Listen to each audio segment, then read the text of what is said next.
gave me a pink balloon and said, listen, can you say a prayer for her and release this balloon when you get to the South Pole? He had no doubt that I would get to the South Pole. Wow. And the difference was that Faisal was there for his own goal.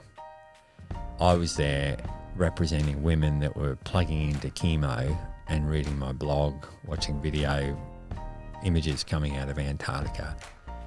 I had seen women with both their breasts cut off, with a bright and happy attitude, saying, listen, be safe. So when those feelings of defeat and quitting came, I had these multiple images of women that I stood for in my mind that made it impossible to quit. Welcome to Justice Matters, the podcast inspiring a world where everyone belongs. I'm your host, Tim Buxton. Welcome back to Justice Matters. Today we have part 2 of my interview with Geoff Wilson, an extraordinary individual. If you have not listened to part 1, make sure you do that. You will hear some incredible stories of the epic adventures that this extreme adventurer has taken. He's a vet surgeon. He is a humanitarian who has served in some of the most devastating tragedies around the world. And he shares with us the lessons he's learned on building a dream life, building an adventurous life, but not a life, as you'll find in this episode, that is just centered around our own selfish ambitions, but on a life that is centered around having an incredible impact in the world, especially those less fortunate than ourselves, living a life where justice and freedom is experienced by those around us. And even just in our own family, and also to those on the other side of the world where we might experience and see great suffering and pain. You can learn so much again from Geoff in this conversation. Wow, I was blown away just by hearing him share, and I know you will be too. Here's Geoff Wilson. And I found that hard growing up, because it was like I graduated high school and I had to figure out what I wanted to be for the rest of my life. And then I went to uni for that, and I ended up dropping out of uni and I guess charted my own unorthodox path through life. But I think for so many of us, we get trapped thinking that we just have to have it all. You got to all figure it out, and the pressures are just don't kind of lead us into that life of an adventure, that life of discovering what crazy, audacious goal I would actually want to achieve. That maybe I know I don't have the ability to achieve. I know right now here where I am, it seems impossible. And it's not this Walt Disney fairy tale kind of dream. I don't feel like we're talking about here. We're talking about, no, what is it deep down innately that makes you come alive? And why wouldn't you not set that as your North Star? And why wouldn't you figure out a path and expect setbacks, expect that you're going to come up with a back injury, that you almost could have destroyed your back while you're training for a foil, adventure. Like, why wouldn't you expect that that's going to come your way? And that's, if you're going to stick your head up out of the trench, you're going to get shot at. So I think stepping into your dream is essential. And I think the unfortunate thing with the Australian story, at least since probably the 50s, is that we've told our young people to work as little as possible. The dole handout has been a big feature of, people look at the 5 surfers living in a house doing very little on the beach as, wow, that's nirvana, that's my dream. That's been a lie that has walked people down a horrible road where they wake up in their early 40s going, wow, I've got nothing to show for this. I've been self-orientated, putting chemicals into my body that are unhealthy. I've, sacrifice my youth for waves or climbing or whatever passion it is, but I've been left with nothing. Whereas, a little bit of understanding that hardship is good for you, mixed in with an understanding that you can't get so focused that it puts you out of balance. And I look at it, when the lawn bowls ball, if you're leaning all towards work, it just goes off track. If you're leaning all towards play, it goes off track. So it's this incredible balance between work and play. But if you can do something that you're passionate about, your work feels like play. Yep. That makes this very straight run line where family and friends and community is central, and making a difference in the world is central. And I think then, honestly, I don't find many people with massive mental health issues that have that bowling ball kind of aligned up. Yeah. And it doesn't mean that the people that look like they've got it all together are not working in the background to keep themselves sane. But I do think we're seeing a massive epidemic of anxiety, depression, because these bowling balls are completely skewed and there's a loss of dream and vision. So if I have a young person working for me who is really struggling with purpose, I'll often sit them down and go, okay, tell me, let's build a dream map. And I call it the Cloud 9 dream map, where we have 3 columns and it's personal. What's your personal dream? Do you want to be the world's #1 ukulele player, or something that only applies to you? It's a selfish dream. And, build 3 dreams in that column. So an easy win, a moderately difficult win, and an impossible dream. Like I want to win The Voice, or whatever it is. I want to be the world's best weightlifter, or something audacious in that personal column. And then a family column, which is, what does your partner look like? What do your kids look like? What does my wife look like? My husband, partner, whatever. What does that look like 1 year, 3 year, 5 years? And, short-term win, medium win, and an impossible goal. A possible goal for me would be, I want to live this adventurous life, and at 80, be in a rocking chair on the deck with Sarah, with happy family behind me, and, everyone feeling like I gave them time. That would be my audacious goal on my family line. And then the last column is work or business, where, you've got the three parts of that bowling ball: personal, family, and business / work. What does my business look like now, 3 years, 5 years, and what's the audacious target?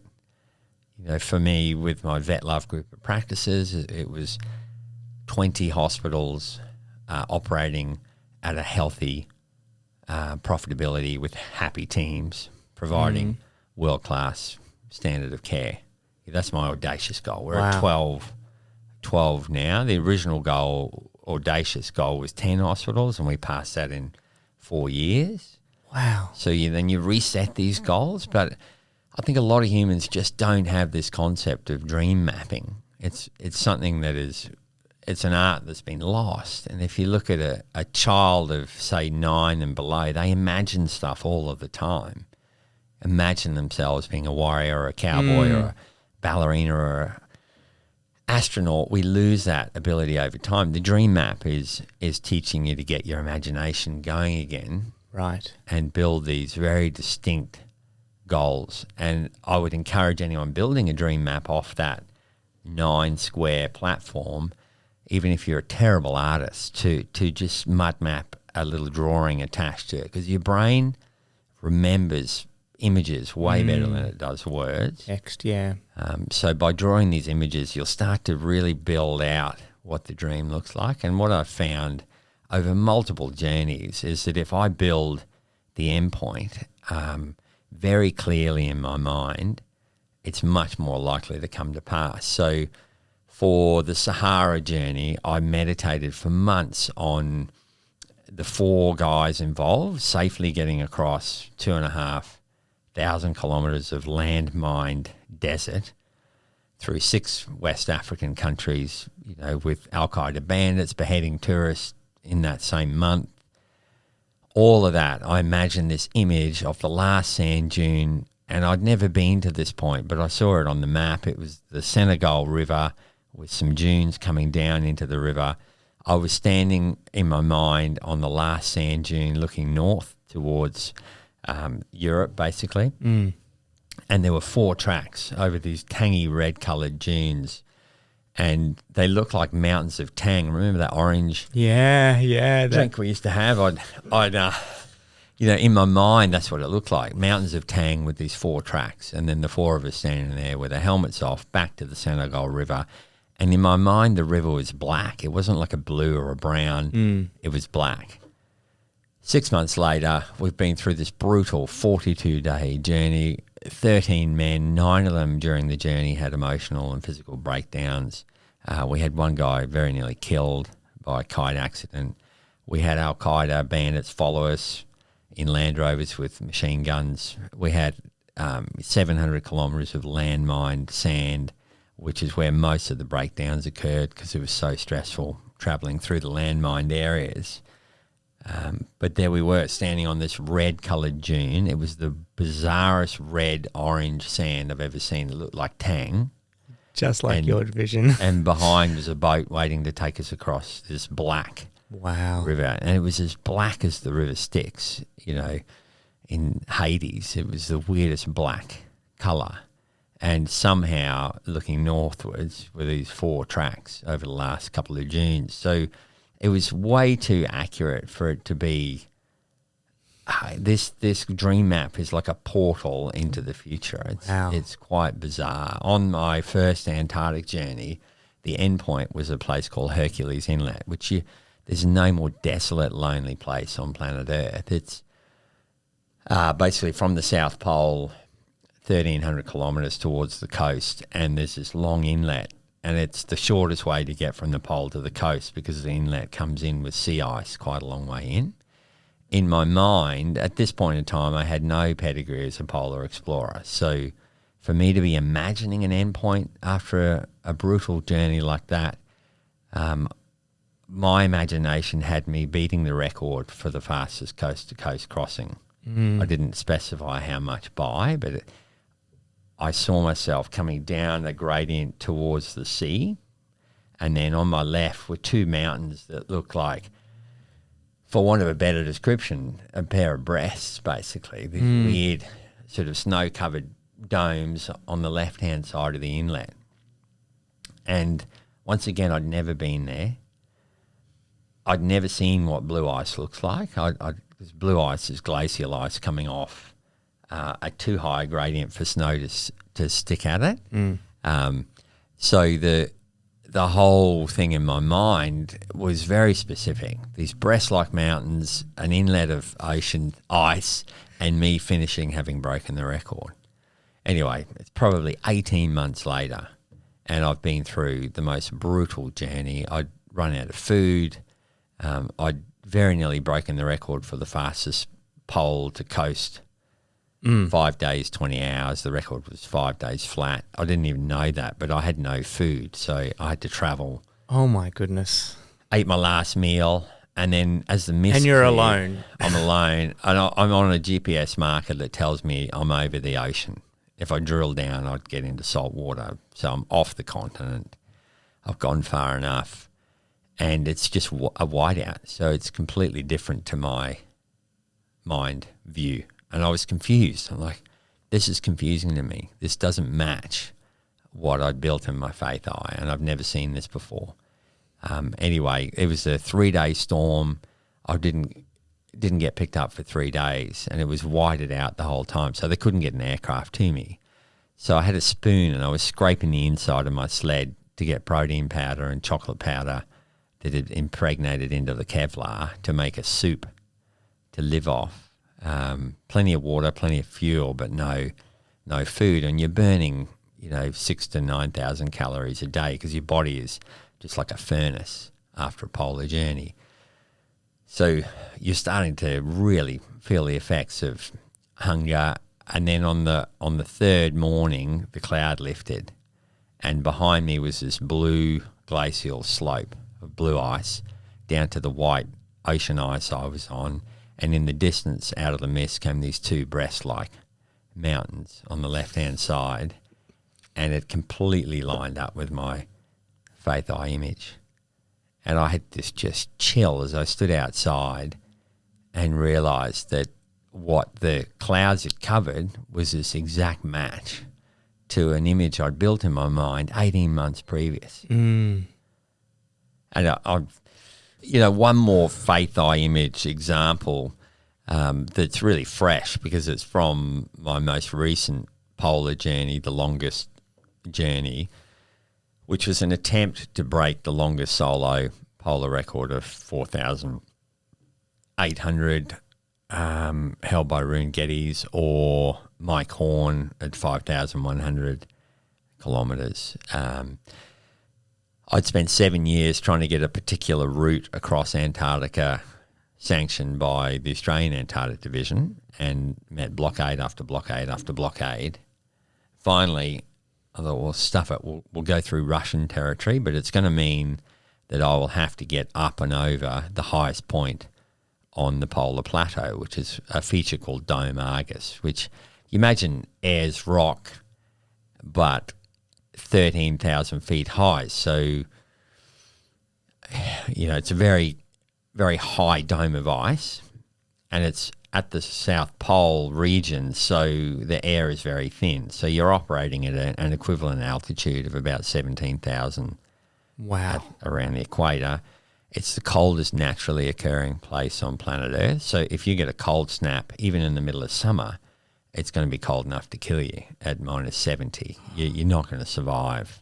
That's Celsius too, right? That's Celsius. Oh, my.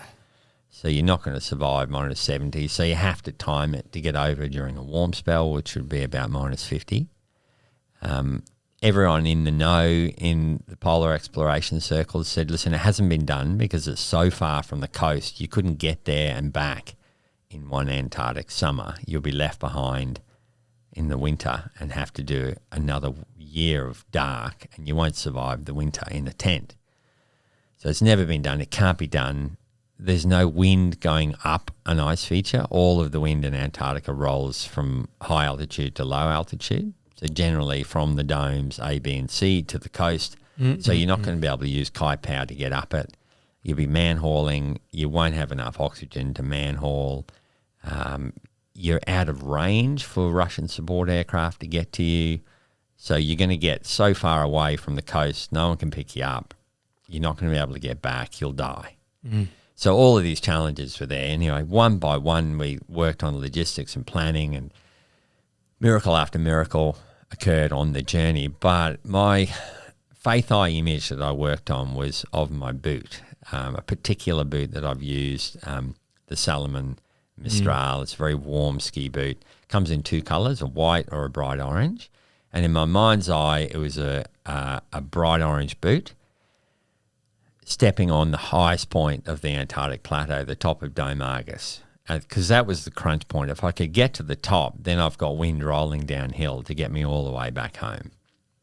So it's 2,600 kilometres to the top of the dome, and then an equivalent distance to get back. What? So at this point, I'm imagining for 6 months this orange boot just over and over again. It's my audacious goal is to get that orange boot with my foot in it on top of Dome Argus, and blockade after blockade after blockade with logistics and permissions. And anyway, the day comes about a month before I leave. Salomon send my boot from Italy. And, with a sponsored boot, you can't ask what colour they're going to send. So 50-50. But as soon as the box arrives, I grab a knife and cut it open, and I know that it's going to be an orange boot, because that would completely derail me if it's a white boot. And it seems crazy that it was that important, but this is how much stock I have in these faith images. If it was a white boot, I'm probably not going, because there's something not right with my prep. So I opened the box with this, my heart is doing about 200 beats a minute. And only I would be privy to how momentous this moment was for me after 7 years of planning, for it all to come down to the colour of a boot. But that's how much stock I lay in this incredible tool that we've given, the faith eye image. It's a supernatural portal into the future. And if that boot is the wrong colour, then I'm not ready to go. Wow. So it's got this packing material, that little beans of stuff, and I'm almost scared to separate the packing material. And I take a swimmer's stroke through it, and I just see a hint of orange come through and grab this boot. And it's like I've got the Olympic torch. I pull it out and I'm yelling and screaming because it's aligned with my faith eye image. And in my soul, I know that means that I'm going to make it to the top of Dome Argus, despite the hardship between that point and getting there. And it was the most brutal journey. And I've done brutal journeys, so I know hardship, but I never expected it to be as tough as it was. And I broke down more and had multiple episodes of tears and multiple episodes where I felt like I was done and that was the end of my adventuring and I wouldn't make it home. But literally 6 months to the day, from when I started that faith eye image, I watched my left boot step onto the highest point of Dome Argus. I think it was 41 days from the point that I started the journey. And no humans ever made that journey. No humans ever stood on that point, solo unsupported. And 70% of the ice I crossed in that journey had never had human foot on it. So it was a powerful moment and another example of how powerful this dream mapping is. Yeah. And yet most of our young people don't get taught it. They don't understand the power of it. And, it doesn't have to be a Dome Argus. You work on column 1, the easy wins. Yeah, because they almost give you the confidence to go to the next stretch. Stretch. Well, those easy wins are amazing because you'll set a dream that's an easy win, build a faith eye image attached to it, step into that and go, wow, that matches so closely to what my imagination built 6 months ago. Let's stretch a bit harder for the next one. And then that process builds its own momentum and other things happen around you. And, a dream maker is a person with momentum. They're like a boat on the plane. If you meet a dream maker, they are getting stuff done. Yeah. And that creates self-belief. Its own sense of... And belief in the people around you that, okay, if this dream maker says he or she is going to do something, it's going to happen. I want to get on board. I want to help them. I want to slipstream with them. So it's a super powerful process and something that I think, absolutely needs to be shared. And I think in the context of your audience, it's about how do we use that energy to harness projects that create justice in the world around us. How do we encourage our people to go, okay, if you have a dream, I know my daughter Jade is probably our most strong proponent for justice. She's worked with A21, has a real heart for ending female slavery and human trafficking. For her, she has seen this process in action through adventure, and I know she applies it in her life. She dreams and builds an image of her as a lawyer being involved with the United Nations in policy making and really making a difference in the background to change outcomes for people. So it's not just about selfish ambition, Sure. Essentially a guy walking across Antarctica for 58 days, losing time with family and friends and community, essentially that's a selfish endeavour. But if I can use that to educate young people about the process that gets you in a position where a father of 3 in his last year of his 40s, when your body should be not healing as well and not able to cop punishment, can train on the beaches of the Gold Coast and go and smash Scandinavian records that have held for a long time. That just doesn't make sense without something supernatural going on in the background. So, obviously there's a massive faith element, prayer, healing, words of knowledge, all of that stuff. But aside from that, there's a very secular component of just self-belief and this incredible portal into the future that we can create through our own faith eye image. Wow. Geoff, man, I want to do a session of my dream making, map making with you.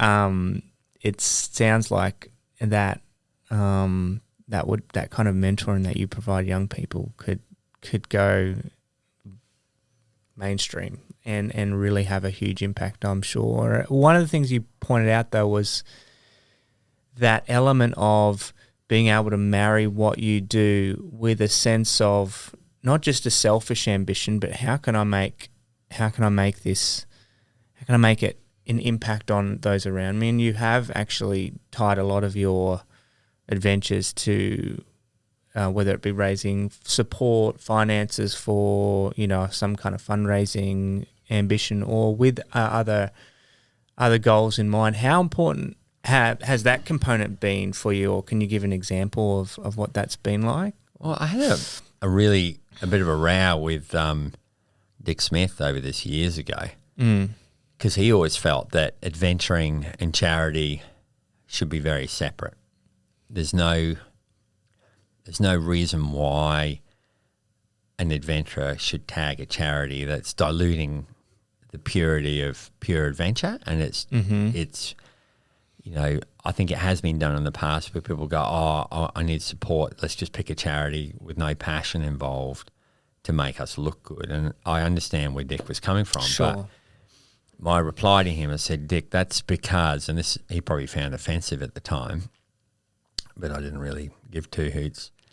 That's because you've never used your body as the vehicle. You've never needed superhuman endurance to get through to your goal. You've hopped in a helicopter or a hot air balloon and you've floated or flown. You haven't had to dig into the very soul of humanity to pull that, human endurance out to get to something that was thought it was impossible physically. Sure. So if you're just doing it for yourself, and on my first Antarctic journey, a French explorer, Faisal Hanesh, was camped 3 kilometres from me. We were both racing to be the third human to cross coast to pole to coast. Only 2 other men had ever done it, Borges Usland and a fellow called Rune Geddes. So both of us wanted to race across. So we were in the same aircraft, and in that aircraft, bearing in mind I'm wearing bright pink, I've got a sled that's made in the shape of female breasts because I'm doing it for a breast cancer charity. It's bright pink. So I look like a comedy act. Faisal, a lot of my gear is secondhand. I borrowed, begged, stole to get the expedition together. Faisal is sponsored by Bitcoin at the time. Bitcoin's a new thing. I don't even know what Bitcoin was at the time, but they seem to have some cash because he had the best French down. His jacket looked beautiful, sled looked beautiful, skis looked beautiful. I had serious gear envy. I didn't realise that during the flight, the 8 hours from Cape Town to land on the edge of the ice sheet, a betting syndicate had been made up, and there were 10 guys working at a resort called White Desert, which is like a high-end tourism destination for very wealthy people that fly their jet down there and spend time looking at penguins. Anyway, 9 of them bet that the Frenchman would cross. The one guy that bet that the Aussie would cross had a girl, his closest friend, dying of breast cancer in Cape Town Hospital. And he gave me a pink balloon and said, listen, can you say a prayer for her and release this balloon when you get to the South Pole? He had no doubt that I would get to the South Pole.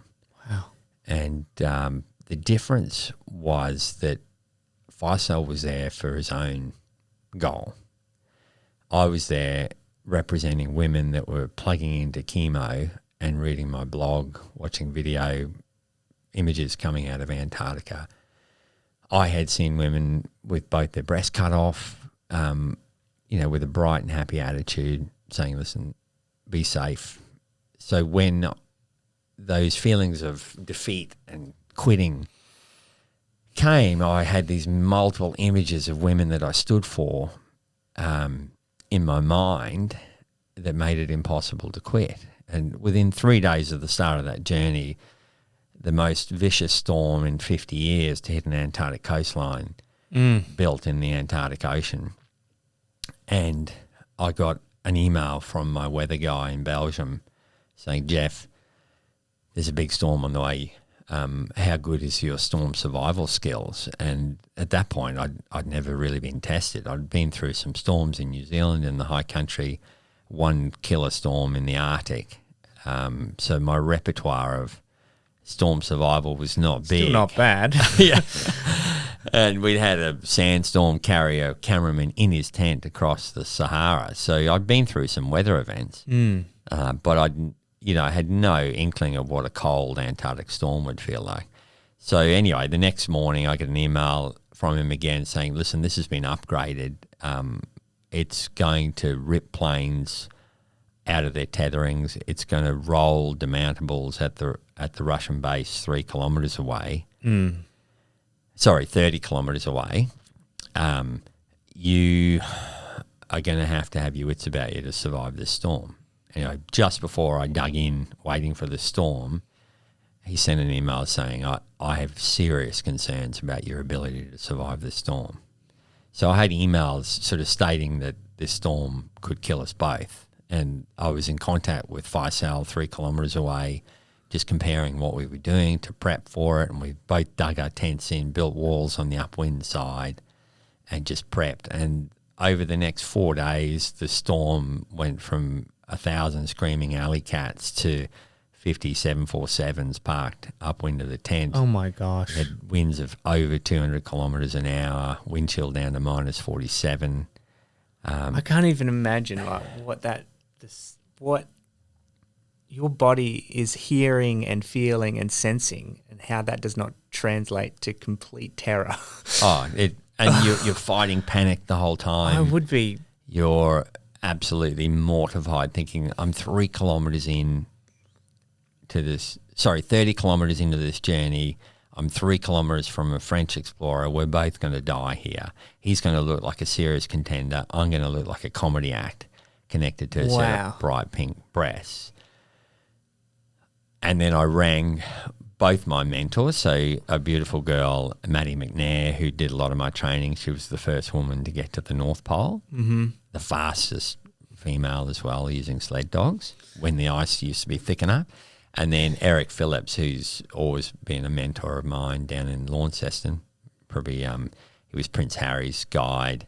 And I rang both of them, and they both agreed I'd done everything I could. But Eric's final comments were, listen, if the tent breaches, meaning, it'll handle about 80 knots, but above that, the fabric's going to tear. You're not going to be able to communicate. You'll find that the snow will get forced into your jacket openings and your body will melt it. It'll degrade your thermal properties and you'll die of hypothermia over about a 4-hour period. And he'd seen this happen before, so he knew what was coming. And so the next phone call was to Sarah, and she could barely hear me over the scream of the wind. And I said, Sarah, this storm is about a third of the way through its cycle, and already it's up around 40, 50 knots. There's serious concerns as to whether I'll survive this storm. So I just need you to know that I love you, and I'll do my absolute best, but it may not be enough. And there was a silence for a while. And then she came back like the lioness she is and said, don't you dare, after all you've put us through, training in Japan, New Zealand, the Arctic, all the time away from family, don't you even contemplate death. If you just need to get that out of your mind and work hard, get your boots back on, get outside, build that wall, and make sure you get through this storm. And it was kind of a slap that I needed to just increase my work intensity. And so for the next 36 hours, the storm just kept building to a point where I couldn't get a stove on. I couldn't melt water. Days, oh my gosh. Yeah, it was brutal. And you imagine your head's in a white bucket with a 747 engine parked 10 feet away. The flapping in the canvas starts to send you insane. You're not getting any sleep. No sleep. And you're literally dozing in your down suit, and then you're out digging blocks, rebuilding the wall. And every time you go out, you're just amazed at how little of the wall is left, because it's getting sandblasted by particles of ice moving at 200 kilometres an hour. Anyway, the storm tipped at about 78, 79 knots which was about the breaking point of the fabric. And I could see the fabric was just hanging by a thread. And then amazingly, the storm passed. And the morning that it broke, I could see blue sky for the first time, and everything was buried. It took me about 3 hours to dig the tent out, dig the sleds out. But within about 6 hours of the storm finishing, I was moving again. 3 kilometres away, Faisal was as shell-shocked as me, but he just couldn't move. He stayed dug in for the whole of that day and then started to dig himself out the next day. By that point, I was about 40 kilometres further inland. The next day I made another 40, so I was about 100 kilometres inland when another storm brewed. Faisal had only moved probably 10 kilometres from his position, and he got hit by the second storm. And it was nearly as brutal as the first. So by the time he came out of that second storm, he was mentally done in. He was gone. He never recovered. 17 days later, he was airlifted off Antarctica and went home. And 53 days later, the Aussie from the beaches was at Hercules Inlet. So, you know, the kind of story there is really just to say that if you're doing an endeavour or challenge and it's tagged as something you believe in, you know, a cause that you're passionate about, it is rocket fuel to your endeavour. You know, it will just change your trajectory. So to step into something just because you want a big house and a fancy car, that's not going to be enough. Oh, we know. There's plenty of stories of people that get all of those things.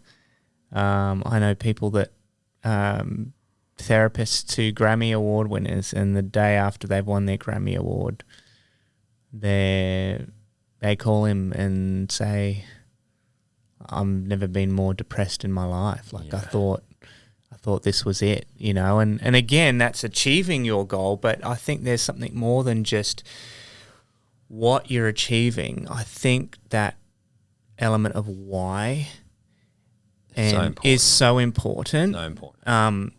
You know, you can build the biggest house and all that. If your why is, I want to be a place of hospitality for people, and I want to use this to be such a place where people come and get rest and find healing and whatever that could be, that's going to have a profoundly different experience and end goal than the person who just does it because I want to win and everyone else to lose kind of mentality. If you get on my Instagram, it's Dr. Geoff Wilson with a G, you'll see a link to Coco in one of my posts, or Coco McQuilty, I think is his tag. But humble guy, but just this incredible gratitude for being alive. And when you look at his x-rays with the amount of hardware in his body and 34 procedures later, you think this guy should be angry. He should be miserable. But he chooses to give and to be kind and to be grateful. And he's an honour to know, you know, an incredible guy.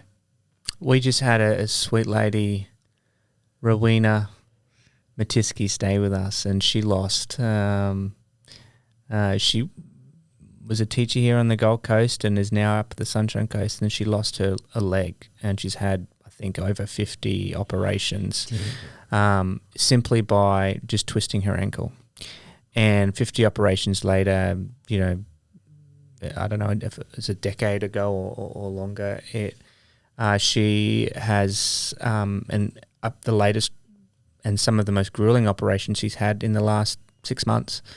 And it was an Iraqi refugee that was the leading prosthetic that, you know, came to Australia by boat that has put her prosthetic leg, you know, on, invented this incredible groundbreaking. But she is the most generous and kind person. She stayed with us and brought gifts for our children and has so much joy, and yet she lives with agony and physical pain every single day.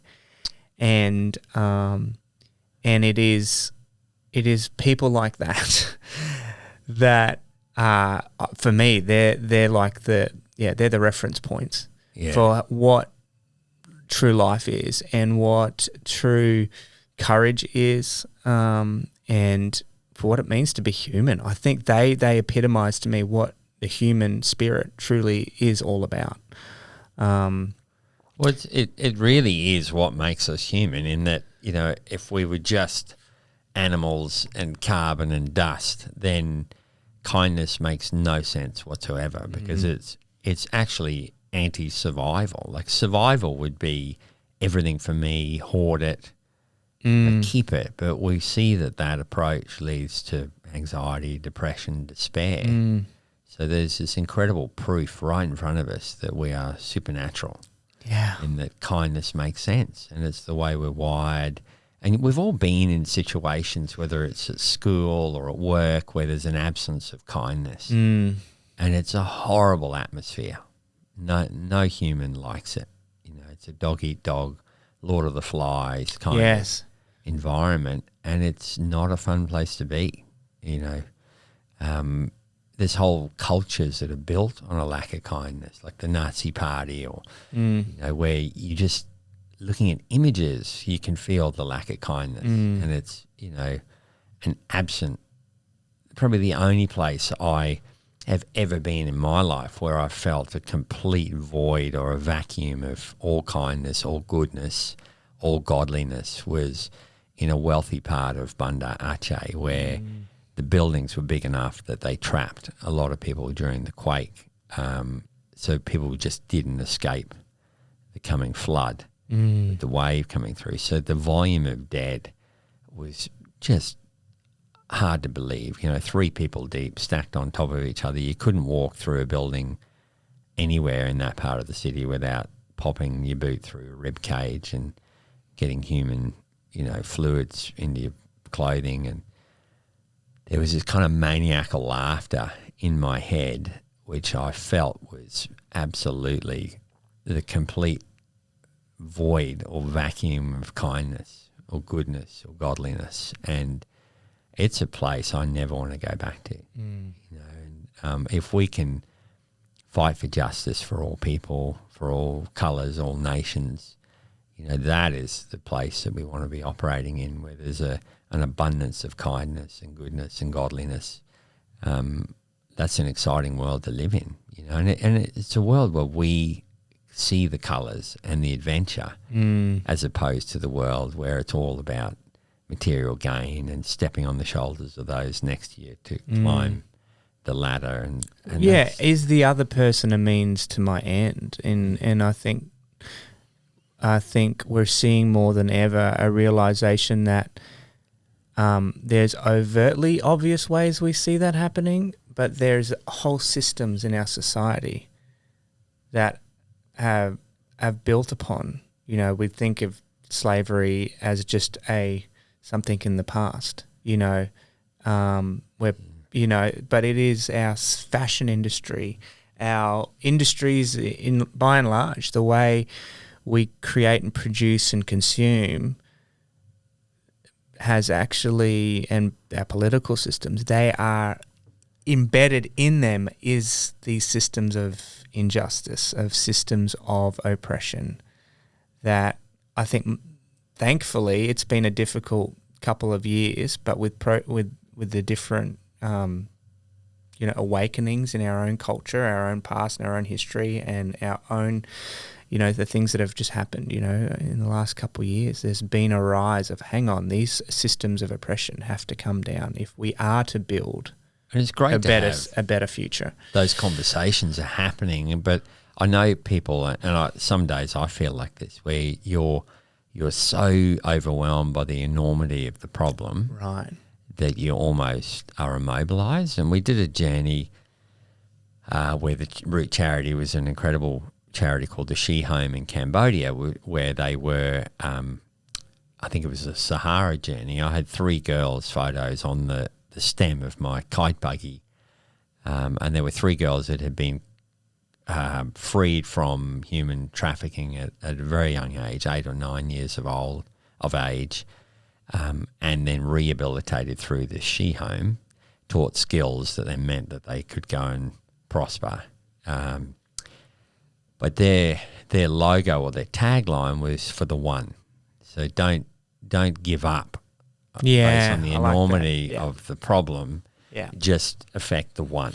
So Yeah. if you can just be kind and gracious with one person in your day, then you don't have to fix the whole global slavery issue in one day. Your daughter might one day, as a lawyer, she might be the one that will be like a William Wilberforce or but it starts by, you're right, it starts by, well, what do I have in my hands? What can I do today? And then that's not end. That's not overwhelming. No. You know, all of us can be kind to one person during our day, and then it becomes a habit. It becomes the way that you live. And we can choose where we shop or what clothes we buy. I mean, if that's just one small step that you like, next time I buy myself a pair of jeans, I'm actually going to look up the 2020 ethical fashion guide that the Baptist World Aid puts out, and I'm going to look at the companies and I'm going to be like, you know what, I'll do this. And it might not change the whole system of it. But you're voting with your feet. But you're actually saying, you know what, there's a congruency, at least in the powers that I have. Yeah. That now that I know, now that I'm aware and I've chosen to, and you can't do that with absolutely every single thing you do, but so you can't like get lost in just, feeling guilty about it all. But you have a daughter like Jade, she will remind me, Dad, you need to recycle your plastics and be careful where your Levi's are coming from. Exactly. So you need someone like that to poke you on occasion, especially in our generation, because we didn't think about it. Yeah. We were oblivious to what was going on in sweatshops in China or Indonesia or Philippines, and creating, if we can create change through responsible purchases, that's huge. Yeah. That's the first step. But we need people like you who are flagpoles reminding us that we need to do more. And I honour you for that, in that you have dedicated your life to being a flagpole and a rallying cry for more being done. And it's phenomenal, but it's a wonderful way to live. Yeah. And we all bring our unique piece to that puzzle. We are all got tools in our hand to make this world a more beautiful place, a better place for us all. The plumber can, not just with what he does, and he doesn't have to provide plumbing. We took a team of plumbers to the Philippines and build latrines. Now, we've done that. You can do that. But by the way you do your plumbing work and treat your customers, and the way you treat your apprentice, and the how you do what you do, is also just as important as what you do in creating a more beautiful world. And so we're not off the hook. None of us are off the hook, but we all have a beautiful contribution to play. So whether it's a podcast or an adventure across the polar extremes, or whatever it is that you're passionate about, being a lawyer like your daughter, an artist like Banksy, I don't know. You could. Yeah. There's a financial, there's cryptocurrencies out there designed to empower the African continent, to get into the financial system so that have economic empowerment. I mean, whatever it is, that is part of justice making. And it's just doing something. I mean, and we can also get into this whole, it's very similar to the pressure that the material world put on us for years to provide, to store up wealth. We can get into this pressure that, am I doing enough? It's a similar kind of pressure, but I think as long as you're doing something, I find it's weird. I this pressure comes at night. When I wake up, you've got that, I gotta go do a pee. It's 2 a.m. Fucker. If I don't kick my toe, I can kind of hobble in, have a pee, and then get back to bed and be asleep in seconds. But if I kick my toe, it's like all the lights in Bunnings coming on, going boom, boom, boom, boom, boom, and your brain's firing up. And you're like, no, and then you're awake. And it's in those moments where I judge myself and go, am I doing enough for humanity? Am I making a difference? And, to get back to sleep, I have to convince myself that what I'm doing is significant. To get back to sleep, I have to review my day and go, okay, who was I kind to, and who did I affect and encourage and inspire today? So the days where I've been able to share with young people and get them to dream and vision again, I sleep easy. Sure. The days where, it's all been about me and latte sipping are difficult. I lie there awake. So there's this internal pressure which I have to manage, just like any other internal expectation, to try and lead a life of significance. But I know that if you're on your deathbed, you're not going to review your material possessions in your mind. You're going to review your family, your friends, your community, and did I make the world a better place with the years that I had? So I think, the discussion that you're talking through Justice Matters is a hard discussion, but it's a necessary one, and good things come through hard things. Thanks for listening to this episode of Justice Matters. I'd also like to shout out to the Patreon community that financially supports this podcast. Guys, thank you so much for your support. And you can join them simply by going to patreon.com/Justice Matters, where a simple donation of $5 a month, you can become part of the Patreon community and get access to behind the scenes content and extras that I share just with you. And lastly, there is another really important way that you can help support the podcast, and that's simply by rating it or leaving a review on Apple Podcasts or Spotify, maybe by subscribing on YouTube. Yes, we are a video podcast as well. Guys, thank you so much for listening in to this episode of Justice Matters. Please come again soon. I can't wait to share more episodes with you. Thank you so much. I'm your host, Tim Buxton. Thanks for listening.